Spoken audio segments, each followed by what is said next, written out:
청와대 용산 이전은 민생엔 백해무익하고 국가 안보엔 재앙과도 같은 선택입니다. 이런 선택을 왜 해야 하는지 이해할 수 없습니다. 윤석열 당선인이 국민적인 우려와 반발에도 불구하고 청와대 용산 이전을 강행하겠다는 의사를 밝혔습니다. 당선 열흘 만에 불통정권의 본색을 여지없이 드러낸 셈입니다. 국민은 하루하루가 불안하고 고통스럽습니다. 그런데 대통령 당선인이라는 분이 새집 꾸밀 궁리만 하고 있으니 정말 참담합니다. 한간에는 레임덕이 아니라 취임덕에 빠질 것이다는 이야기까지 나오는 것 아닙니까? 거듭 말씀드리지만 청와대 용산 이전은 민생엔 백해무익하고 국가 안보엔 재앙과도 같은 선택입니다.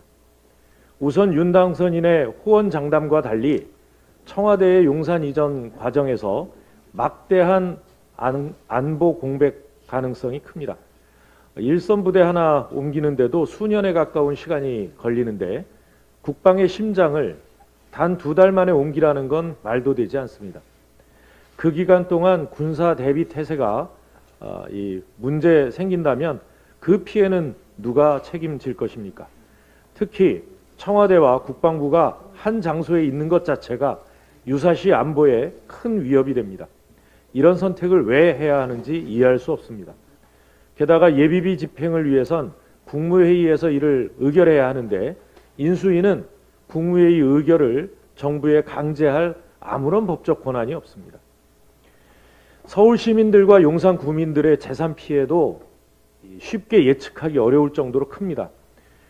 용산 청와대 시대는 인근 재건축 재개발 올스톱을 의미하고 강남 일부 지역 아파트 옥상에는 방공 포대 설치 또한 불가피할 것으로 보입니다.